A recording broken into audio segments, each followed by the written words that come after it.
La verdad es que estamos acostumbrados, el sismo de ayer se sintió un poco más fuerte en la zona metropolitana, pero no genera daños, no se corresponde a los sismos más altos que se han registrado este último tiempo en otras partes del mundo. Pero queremos conversar con el subdirector del Centro Sismológico Nacional, Mario Pardo, quien se encuentra a esta hora conectado con toda Latinoamérica a través de DNews, para ver si es posible encontrar alguna relación entre lo sucedido en, por ejemplo, Colombia, en Perú y el sismo que ayer se registró en Chile. ¿Cómo está, profesor?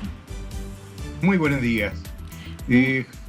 Contésteme al tiro la pregunta, si quiere. Inmediatamente vamos a su consulta. La relación que tiene son las imágenes que estaba mostrando, que corresponden al sismo de Ecuador de 6.8. En Chile no fue tan intenso la vibración del suelo, fue un magnitud 5.6, que si lo comparamos en términos de tamaño, el sismo de Ecuador fue del orden de 30 veces más grande que el sismo de ayer en Chile central. O sea, eso hace diferencia en daños también. Claro. No generó daños importantes en la zona central de Chile. Sí. ¿Tienen alguna relación? Bueno, la física es la misma, los dos ocurren por interacción entre la placa de Nazca y Sudamérica. Ajá. Y en zonas muy distantes, lo que hace que no tengan relación directa uno con el otro. No tienen relación directa en términos de que no es una réplica el uno del otro, pero no, tienen que ver con las mismas placas. Y la pregunta se la hago porque, primero, han habido varios sismos en la región en estas últimas 2 semanas, sismos importantes, ¿no es cierto? Sabemos que en Chile y en otros países como Perú también, que son donde se siente, o México, se sienten habitualmente sismos, uno puede registrar a lo largo del día y ver o revisar el registro del día y se producen movimientos telúricos permanentemente.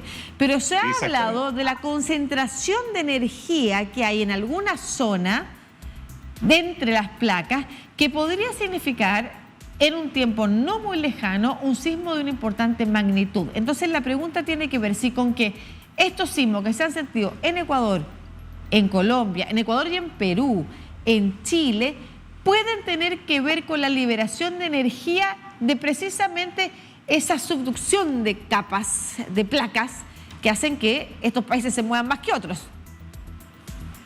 Bueno, sí, le menciono que el Centro Sismológico Nacional de la Universidad de Chile registra en Chile del orden de 20 sismos al día. Claro. De magnitudes, la mayoría pequeños, que no son sentidos por la población, sin embargo son de magnitud 3.6 hacia arriba, los que estamos reportando, y esos son 20 al día. De ellos, algunos son sentidos por la población a la semana, y cada cierto tiempo hay algún evento mayor y con terremotos importantes como lo hemos tenido en Chile. Esto que algunas zonas tienen más acumulación de energía que otras en el contacto entre las placas, y esto se debe al roce entre las placas, tanto Nazca como Sudamérica, y hay heterogeneidad en el contacto que hacen que acumule más o menos esfuerzo. ¿Qué significa esto? No significa que no vayan a ocurrir sismos a futuro, sino que muy por el contrario. Esto significa que estamos, dada la situación geográfica en la que nos tocó vivir, estamos en la situación de que vamos a tener sí o sí sismos grandes a futuro. Hemos tenido grandes terremotos y vamos a tener grandes terremotos en el futuro. Sabemos dónde, más o menos de qué tamaño podrían ser los máximos terremotos posibles. Sin embargo, no tenemos una estimación precisa de cuándo van a ocurrir. Y no tenemos manera de estimar el cuándo van a ocurrir a futuro. Sabemos que sí van a ocurrir. Y ese es el punto clave para nuestros países. No nos importa cuándo van a ocurrir. Sabemos que van a ocurrir igual. Lo que cuando ocurran estemos preparados. ¿Y a qué me refiero que estemos preparados? Que gestionemos la prevención de los futuros eventos que van a ocurrir sí o sí en toda América del Pacífico, gestionando bien los sistemas de construcción, los diseños ingenieriles que sean adecuados para la zona sísmica, y tomar todas las medidas del de prevención necesarias para que cuando ocurra el terremoto grande que va a ocurrir con seguridad en algún momento futuro, que no sabemos cuándo, nos encuentre preparados y los daños que tengamos sean mínimos. Esa ha sido una de las fundamentales de Chile desde el principio del siglo pasado, y es por obligación, dado que tenemos una gran frecuencia de terremotos grandes. Claro. Y eso nos ayuda a construir bien, diseñar bien, tomar medidas de prevención adecuadas, tener planes de contingencia, tener señaléticas que nos indiquen hasta dónde puede llegar el tsunami en caso de sismos costeros, educar a la población. Y eso siempre nos va a faltar, y por eso que se agradece a los periodistas que difundan esta información de qué hacer antes, durante y después de un terremoto. Eso es algo que nos debe quedar en los colegios, a todo el mundo, porque si vivimos en países sísmicos, en el transcurso de nuestra vida nos vamos a ver enfrentados a 2 o 3 terremotos grandes sin duda. Y dada esta situación, bueno, enseñemos qué hacer en esos casos. Es importante lo que usted señala, profesor, porque ayer estábamos conversando con Alexandra Alvarado, la doctora Alexandra Alvarado, que es sismóloga ecuatoriana, es investigadora en el Instituto Geofísico de la Escuela Politécnica Nacional del Ecuador, y nos contaba de cómo efectivamente no existe regulación, o la regulación que existe es limitada. Los municipios no tienen la posibilidad de efectivamente implementarla, ni menos fiscalizarla. Y se lo pregunto porque usted dijo algo que es bien relevante, y que es que en algún momento se va a producir un nuevo terremoto grande. Se está esperando que se produzca un nuevo terremoto grande, y que positivamente, señalaba usted, desde Chile al menos tenemos regulaciones y la población está levemente educada, o bien educada comparado con otros países, para saber qué actuar. Relativamente bien educada. Relativamente bien educada. Nos faltaba educación, por ejemplo, para la materia de tsunami, que fue la gran tragedia del año 2010, ¿no es cierto? Provocada una variable importante a considerar. Totalmente, variable provocada también por un movimiento telúrico. Ahora, en otros países de Latinoamérica no existe esa preparación. Nosotros hemos visto en México, por ejemplo, operaciones también para preparar a la población. Hemos visto en otras partes. En Ecuador, por ejemplo, ayer nos contaban que no existe. El terremoto que usted dice que se está esperando, de gran magnitud, producto de la acumulación de energía, no es que quiera alivianar alguna zona de prepararse, pero ¿para dónde está esperado que se desarrolle? Y me refiero a nivel como general, porque hay una placa que está más en cuestión que otra. A nivel general, ¿qué ocurre? Estamos esperando el terremoto a lo largo de todo el Pacífico en algún momento futuro.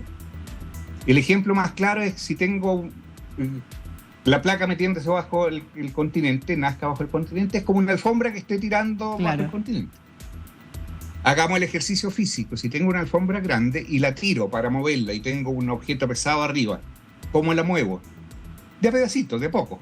Tiro un poquito, lo avanzo, tiro otro poquito, avanzo, y ahí tengo un terremoto en Chile, después otro terremoto en Perú, después vuelvo a tener en Chile, vuelvo a tener en México.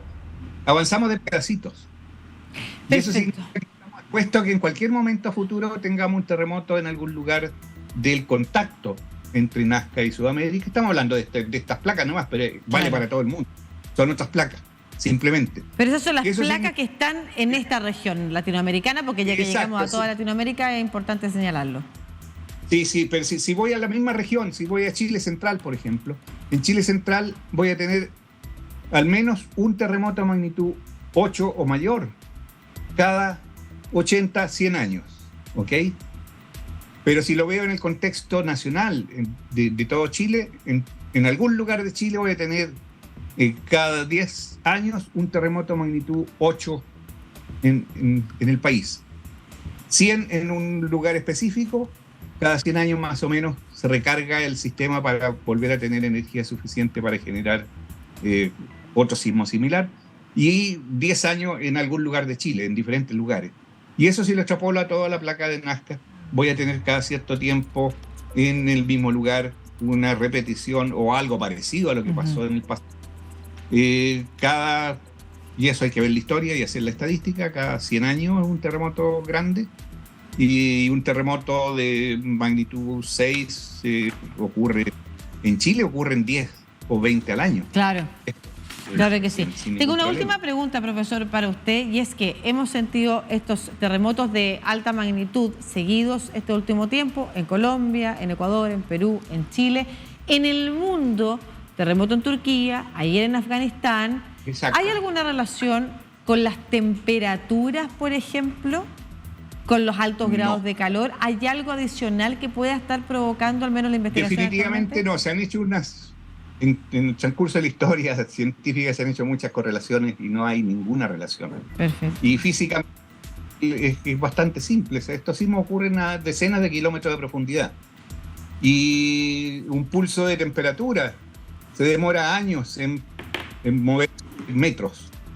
Es por eso que las tuberías, por ejemplo, en los países donde hay nieve y mucho frío en la superficie, se entierran a más de 1 metro y no se congelan. O sea, se demora mucho la temperatura en avanzar en profundidad. O sea, que lo que ocurre en superficie se va a tardar miles de años en llegar a 20, 30 kilómetros de profundidad. O sea, no tiene nada que ver lo que pasa en la superficie.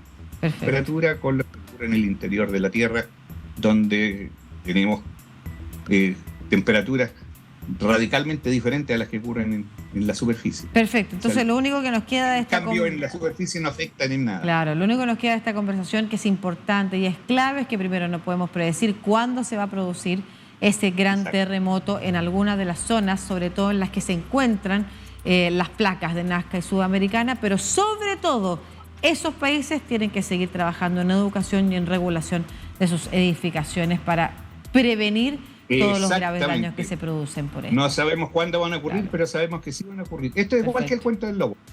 Claro. El lobo va a llegar, claro. Lo importante es cuando llegue y sople, no se nos caiga la casa. Perfecto, muchas gracias. Va a llegar. Ojo. Muchas gracias, profesor Mario Pardo, subdirector del Centro Sismológico Nacional, a propósito de los seguidos sismos que se han sentido este último tiempo en Latinoamérica, aclarándonos algunos puntos. Que esté muy bien.